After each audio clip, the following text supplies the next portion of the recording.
So, taking a look now at our non-league sides here on the Route 1 show tonight. Today, joining us is Lewis Sale. Hello, mate. You all right? Hi guys, yeah, you?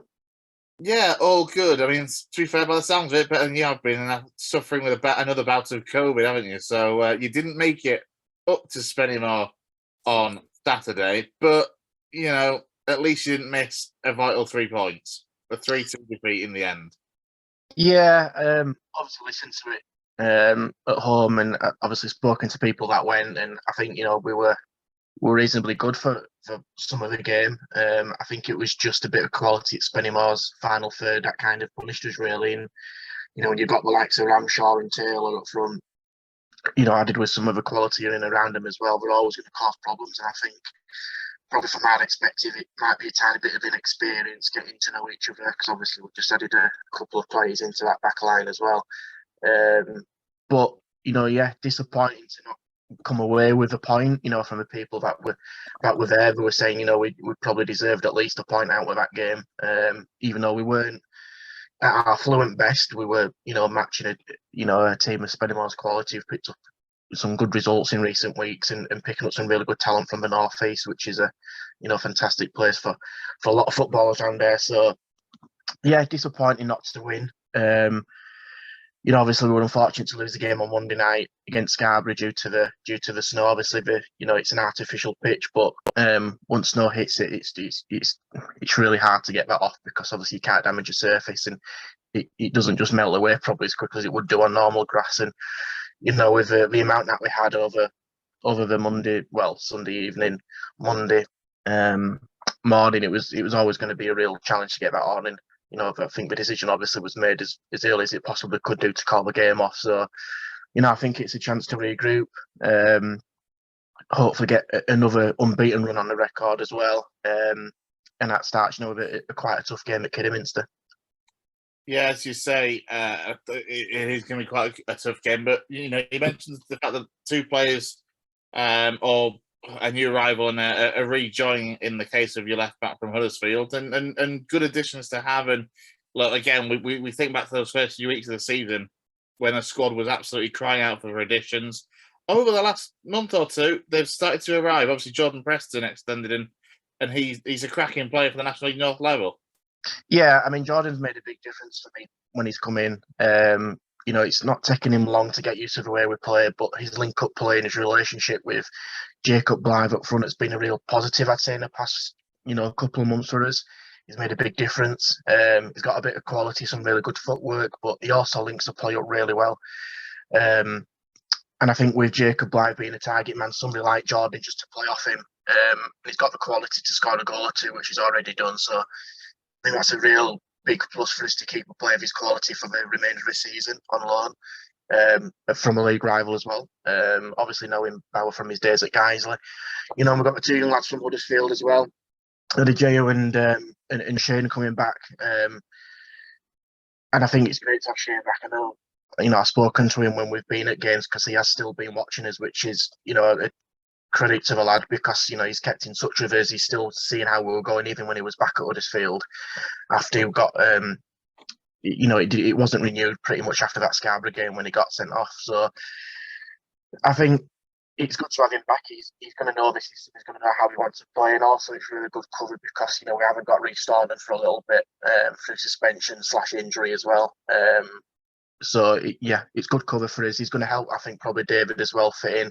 But both help each other out, and then it can only benefit them really learning off the likes of Luke Avern as well at the back. To really, and Mitchell as well, who've got good quality in this league and leagues above. So I think it's a positive for us. Don't get me wrong. I'd like to share him to be here for probably a month, so it's not a long deal. But I think in the interim, it's a good option for Mark to have, and see where it gets us. And I think it's probably a little bit of a different transfer window, so to speak, for us. In recent years, we've signed permanent deals with Richmond and Hopper and Fielding. At the moment, we're signing loan players, for almost a set amount of time. So it feels a little bit different, but I think Mark will still be relatively happy with what we've got, and hopefully the options are available there to him just in case he does need to strengthen further. Yeah, you'd certainly hope so. And of course, with Andrewsy, you'd think that if this loan spell goes well and he doesn't end up sent off or suspended for any of it, that there should hopefully be scope to extend to the end of the season. Hopefully so. Like I say, he seemed to enjoy his time when he was here before. And like I say, he still met with players and he still meets with fans. Like when I was speaking to him for a good 15, 20 minutes, only the other month when he was there unexpectedly. So, I think it all depends again on money, the budget that we've got. And I think at the moment, Reece, he's got better and better as the games have gone on. He's shown his quality a lot more. It took him a while to probably settle down and play games on a regular basis, but when he's coming, he's done very well, playing as almost a left centre back or a left wing back, depending on the system we're playing. So, I think the options are there. It gives us strength in depth, and it gives us plenty of options both defensively and attacking wise as well. So, I think from that perspective, it really does, make a difference at the back. I would like to see sometimes a little bit more of, a couple of wingers coming in. I think we've missed that, in the past year or two, really. And when we've had wingers, we always look, in my opinion, quite dangerous. I think the players at the moment that we've got the Celtic system, which is quite a narrow style, but in recent years gone by, when you've had Motley Henry, who's an out-and-out winger, we've had Lewis Knight on the wing, Brad Docherty's had a stint on the wing as well. Sometimes when you stretch that game out, it can make a big difference for us. But albeit that's the players we've got, we've got a system that has been relatively successful, and it's going to be interesting to see how we all adapt to it because, like I say, Matt's now got the option to possibly shuffle things about rather than having a set 11 that he's almost being forced to pick on occasions with 3 or 4 subs at times, and now he's probably got a full bench for the next 3-4 weeks. Yeah, absolutely. Next up then for Avenue, a tricky trip to Kidderminster, who themselves aren't necessarily having a season that they would have wanted, currently occupying 14th in the National League North, one of the very few full-time clubs, but a side that have always kind of been full-time, but have put a real view on youth rather than that because of the funds involved with it all. What do you reckon, though, to the trip to Agworth, and what do you reckon you'll make of it? I think obviously, they've been under, it's a bit of a transitional period. I know it's a football cliche, but I think they've been, for the past 6 months really, especially when they went such a distance in the FA Cup, played West Ham, you've got some real good prize money out of that. I think what's probably hurt them, in my opinion, more than ever is having 2 of the best players, taken by them from Notts County and Badrami and Austin. For me, when I saw Sam Austin in this division, he was arguably one of the best players, if not the best player on his day in the National League North. And it's really hard to replace quality like that. I think this season they've probably found it a little bit tougher than expected. And like you said, I think we probably want to be higher up in the division. I know they're starting to get a little bit of run of games behind them. I know they pushed Dorking close at the weekend as well. So I think from our perspective, it's kind of a bit of a reset, I think, after a Spennymoor game. Again, we've got good numbers. Don't get me wrong, we've probably got a few, knocks and bruises, but, we've had a week to hopefully get through that now. We've probably had a couple of training sessions this week. I know Kidderminster, I think, might still be full-time, so we've probably had a few more than us. But Kidderminster have got quite a poor home record at the moment. I think we're really struggling to pick up victories at home, so that's got to give us a bit of confidence to go there and show what we're all about, because, I think, many teams don't really like facing us on that day because we do frustrate teams. Sometimes we're not the easiest on the eye, and, we're not one of those big clubs in the division that people always can't wait to see. And from that perspective, I think that suits us being underdogs, and, I think Mark and the lads can go there with some confidence to, look back on that unbeaten run and saying, right, actually that's now gone. Let's try and get on another run, because we've got games coming up. Kidderminster, Charlie Kingsling are going to be very, very difficult games. But if you can potentially get 3-6 points out of that, group of 3 fixtures, then you're on it's a good sign, I think, really. Yeah, definitely. And it's a tricky run of fixtures in terms of the calibre of sides that you're going to be coming up against in recent weeks. We're going to push you for a prediction then for your trip to Agworth. I'll take a draw. I'll take a draw. I think I'll sit on the fence with that, and I'll take a 1-1 draw. like I said, I don't think it's going to be an easy game. There's going to be an element of revenge from the home game because they won in the 93rd minute.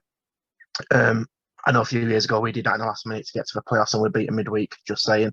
So, that's more than happy for them to have that 93rd minute, but, that wasn't in a big game.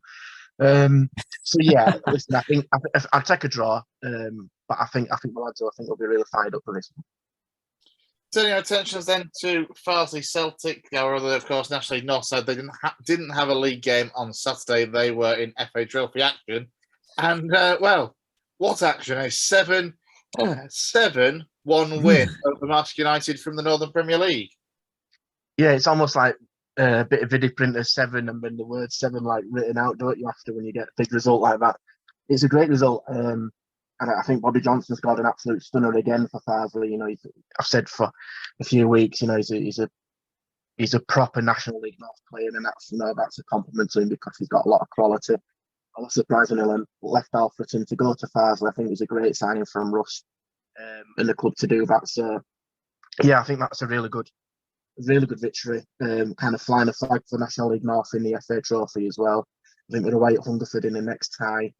So again, it's potentially another winnable tie for them. And I think it's a positive for him because sometimes people can talk about the cups being a bit of a distraction, but for teams like Farsley, it's a good distraction because any win's a good win, and it just keeps a run going, or starts a run at least. So, yeah, don't get me wrong. I think Maskell were disappointed probably to lose 7-1. Would it have been a priority for them? Probably not, looking at the league table for them at the moment. But I think from Farsley's perspective, I think they'll be happy to overcome that because it was potentially a difficult time. They've come out, like I say, in convincing style. Yeah, you've touched on it there as well, that it's Hungerford Town away for them in the next round, the 5th round of the FA Trophy. And as for Hungerford, currently rock bottom of the National League South. So whilst it's not necessarily as advantageous as it would have been had it been a home tie, equally probably won't have too much to fear on the face of it, at least, taking that trip down south to Hungerford. Yeah, like I said, it's a tie that they can be confident to hopefully go and win. And I think Hungerford will probably be looking at the same, going, we could have potentially faced the teams, in the National League. So I think both teams will be, fighting out to get to the next round. Again, it's quite lucrative prize money in that competition. It's all right people saying football's not all about money, but it's got a lot to do with it, especially at our level as well.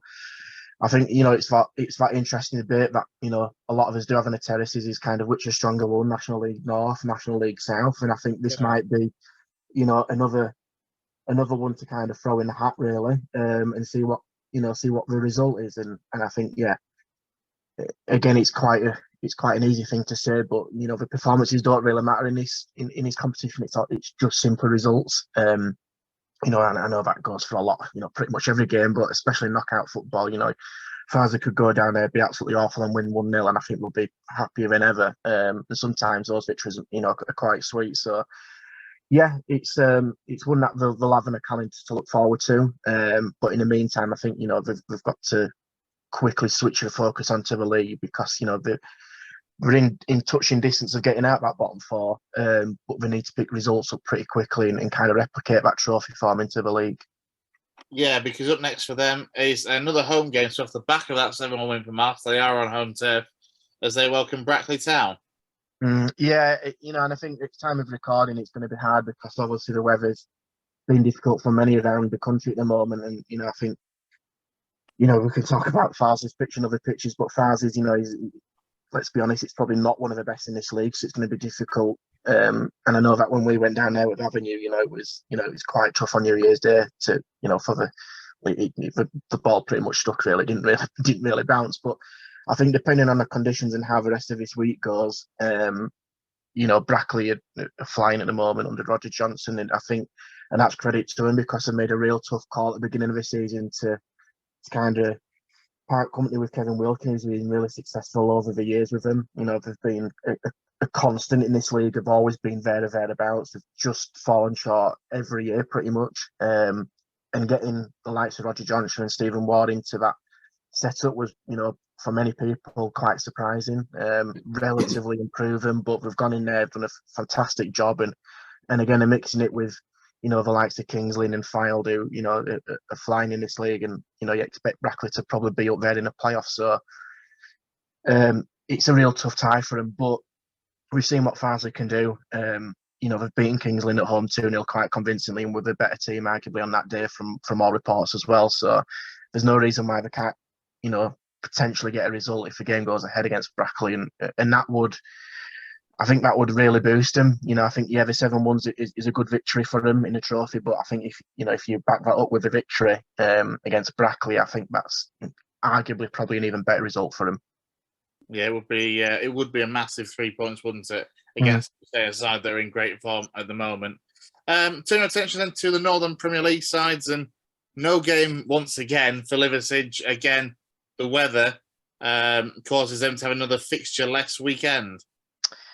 Yeah, it's tough, isn't it? We speak about it for the past couple of weeks, about Liversedge, and they just need to get a run of games. And it's, again, conditions this week, how's that looking? I think they've got Lancaster at home, which is it's almost a bit of a 6-pointer for them, I think, in a moment, if that game goes ahead. They just need to play games and get a good run on.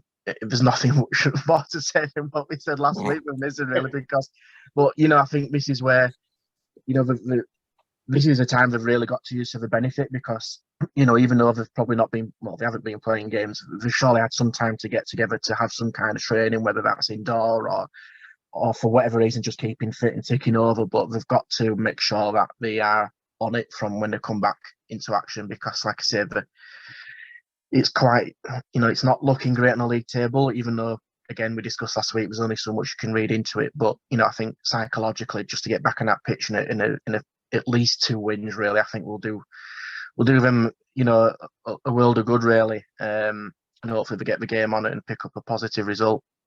Yeah, it's one of those for Liversedge. As we mentioned then, like with games in hand, they've got 3 in hand on Stalybridge, who are the side just above that bottom 4, but they're 10 points behind. Then you've got Mars just above Liversedge. They've got 3 games in hand on them, having only played 18 games due to cup run. So it's very, very difficult to kind of call the bottom end of the table because of all these games in hand. A side that are nowhere near the bottom of the table anymore are Guiseley. They have absolutely rocketed in recent weeks. Saturday, hell of a win, 1-0 against South Shields, who are flying at the top, it has to be said. Yeah, we called it last week. It was a real test, I think, to see where Guiseley are at the moment under Paul Phillips and that squad and how that's looking. And the pass with flying colours, let's be honest, they've probably beaten, the league favourites. And they're probably still going to be the league favourites because of the squad and the quality that they've got. But, I think Guiseley have done a job on them, let's be honest. He seems to have recruited well in recent weeks. I've obviously seen, he's extended the loan spell of Mepp and Walters as well, I think, today, time of recording. So, and, when I watched Lewis Whittam at Liversedge, he really stood out as a really, really good player. He did stand out. And it didn't surprise me when he went to Alfreton. I was surprised he went to Alfreton in the terms of, I thought there'd have been possibly more local teams looking at him. I'm talk to the likes of Farsley, Bradford,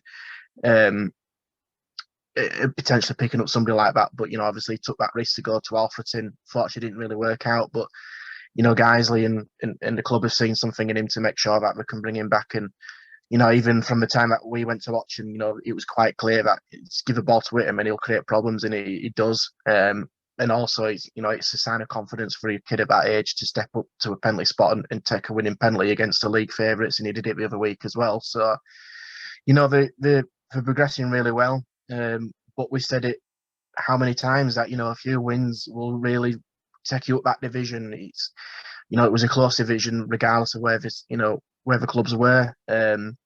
Obviously, signing real experience in Shane Smelts, which is, again, I think surprised a few people. But, you look past the age, you look at the quality and, experience that he's got. I mean, it can only benefit the team, can't it, really, with somebody like that. As he's played at a World Cup, he's played in international honours, he's been, a top goal scorer in the A-League. And, you like I say, ignore the age, because the age is completely irrelevant. It's all about the ability on the pitch. And, I think, guys, whether he's playing, starting on the bench, I know he came off the bench at the weekend, I think he's going to add a lot of value to that. So, I think he's been pretty clever with his signings at the moment. It's Paul Phillips, Cam Mason signing permanently. I think it's Yeah, a that's a huge, huge huge one. positive, and I was surprised. I'm guessing you're surprised at that as well. I think everybody is, to be fair. I think a lot of the, well, put it this way, I think the Southport fans actually might be the most surprised of all, looking at Yeah. their Twitter when they'd announced it from their side of things. There was a lot of very unhappy Sandgrounders fans over there. But from a guy's perspective, it's terrific because he's been one of those keepers at this sort of non-league level for years. It's been solid. Yeah, I'd probably go even far as that. He's been one of the best keepers in the National League North. I think he's been outstanding. When he was at Curzon Ashton, for me, he was probably the standout keeper in the league. He went to Southport and he's arguably did the same in his first season there. So Yeah, player of the season there last year. yeah. So I mean, it's a great signing for Guiseley. I think that's a huge positive because when you've got a goalkeeper of that quality, in behind your defence, he's got experience, he's got the knowledge, and he can almost tell defence what he wants them to do because of respect him, because of his quality, and I think that will go a long way. And also, yeah, it's quite a basic thing to say, but when you've got a good goalkeeper in goal, that makes a huge difference to a team. You don't have to necessarily worry about that position now if you're Guiseley. So yeah, I mean, it's all positive there at the moment. Again, like I said last week, it's if we do hit a bit of a rocky patch, it's how do we react to that? It's if we do lose one, do we go on a run of losing, or is it just a one-off? We've got to make sure it's a one-off. And it's going to be a really intriguing intriguing tie this weekend because obviously Phillips goes back to his former employers at Matlock as well. So yeah, it's going to. I think it's set up to be a really good clash of that one. Yeah, I mean, just a word on the job that Paul Phillips has done since taking charge. I don't think anybody saw this coming really from the point of when he took over the club and the situation at the time to then be on a run where it's just 1 loss and 5 wins in 6 league games and a hard fought, albeit sadly an exit to Halifax in the FA Trophy. It's been a hell of a start for him. It's a dream start for him, isn't it? And I think it's a dream start for Guiseley as well. And like I say, there's going to be little bumps in the road, and it's how you overcome that. And I think that'll be the biggest challenge for him. But while they're going at the moment, you just got to enjoy the ride and keep on going. Like I say, he's got the experience to take teams up, or very close to being promoted anyway in that league.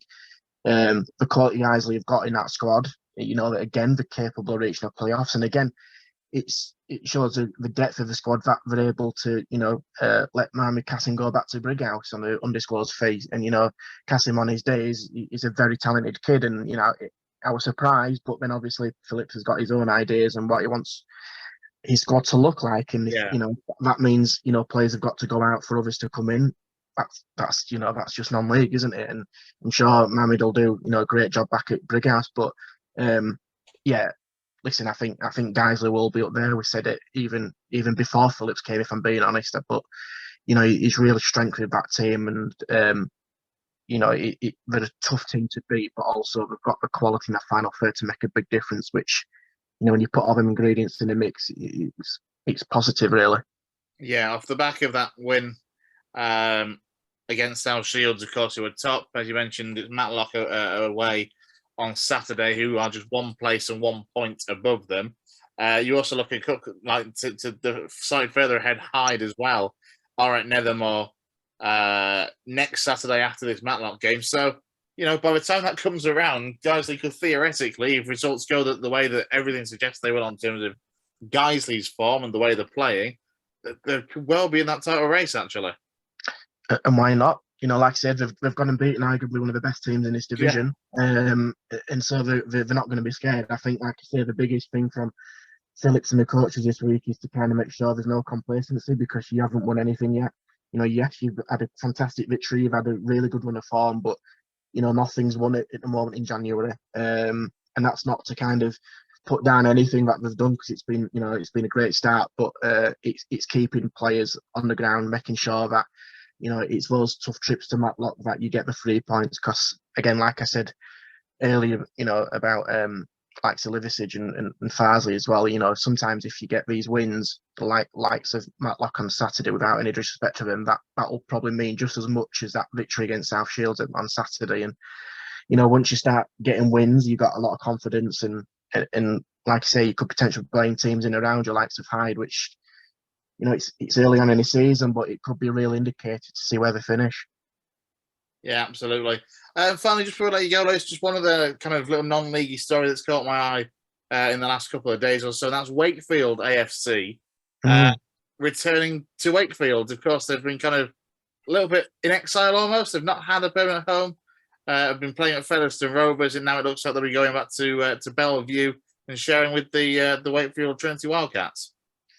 I think it's a great story. I think obviously I kind of work over that way anyway, and it's a big place for not having a major kind of sporting organisation, really. Obviously, taking away Wakefield Trinity from Super League, but almost from that football aspect, it's going to be real positive. I watched them at the beginning of the season at camping, and they had a lot of talented young kids in that team, but I think they found it difficult to kind of match against a real physical team like Camping, who've got a lot of experience. But over recent weeks and months have improved and got better and better. And I think for the club to go back to almost it's home really will make a big difference not just in terms of attendance, but I think just a feel good factor around the club. And I think people will probably buy into it potentially a little bit more because it's on the doorstep. And obviously there's improvements going on at the ground anyway, so that I think it'll benefit both clubs. And yeah, it was a great story when they kind of got resurrected, or kind of when they set up, 5-6 years ago at least, really now. And I think it's a really good story for the region. And it wouldn't surprise me in the next 10-15 years that Wakefield are kind of, potentially knocking on a door of your National League North, potentially, your Northern Premier League. So I think that's, they've got the catchment area really to do it. They've probably got, they'll have definitely facilities to attract good quality players in this region as well. And it's a positive story and wish them all the best. And I think it's definitely one that a lot of us locally will keep an eye on. Yeah, so they're currently 5th in the the Northern Counties East League Division 1, the same league that Campion are top of by a country at the moment. But they're going well at Wakefield, and as you say, it'll be certainly a story to keep an eye on. Yeah, and I think without kind of saying what's going to happen, it'd be a real shock, I think, if Campion don't go up now with the points difference they've got and the quality that they've got within the team. And I'd expect them to go up. But I think even once you get out that Division 1, you look in that Premier Division, and there's some real tough teams, not just locally, but you still got the likes of North Ferriby in there. You've got Fackley, Sills, and Eccleshill, Emily, Garforth. The team. The list goes on really. So I think for Wakefield to progress, I think when I watch them, they were really towards the bottom of the league. So it shows a remarkable rise already this season. But there's got to be plenty of work to do to be successful in terms of going through the league ladders really. And I think it's going to take a little bit of investment because there's teams in and around that area that are going to be successful. And they've got to be able to compete against teams, the likes of North Ferriby and Emily, to almost, they're in the same market, let's be honest, in this region, to kind of go for those kind of players. And it will be interesting. I don't think they're going to rise through within the next 2-3 years. I think they're probably doing it exactly the right way, what they've been doing. But it will be interesting to see how far they can go, because, like I say, arguably the size of Wakefield's pretty enormous for not having a major football team, almost pardon the pun, kicking around really. So it will be, like I say, it's going to be one to keep an eye on. But they've got a lot of work to do, and I don't think they'll underestimate that challenge either. Just last question, Lewis: are you going to be match fit on Saturday? I hope so. Yeah. I think, I will be. If the game's on, you're going to be going. Yeah. I'll be there. Luckily, I'm over it now. But yeah, I don't know how I've lasted this long, to be fair, without coughing or losing my voice. But I'll be there Saturday. I'll be there Saturday bright and early for the coach. It was when you get the odd text message going, "Where are you?" and I'm like, I'm not replying because I'm actually really quite poorly, to be fair. So for me to miss a game, yeah. I mean, I think I'm like match day 47, 48. No, I bet they were panicking when they didn't see you. I bet they thought, "Well, we're not winning now." I'll take that as a compliment. Either that, or they'll be absolutely relieved it's not in talking football and stuff. Yeah. Well, cheers for joining us as always, Lewis. Thanks a lot, mate. We always appreciate your time here on the Route One show. Cheers, guys. Have a good one.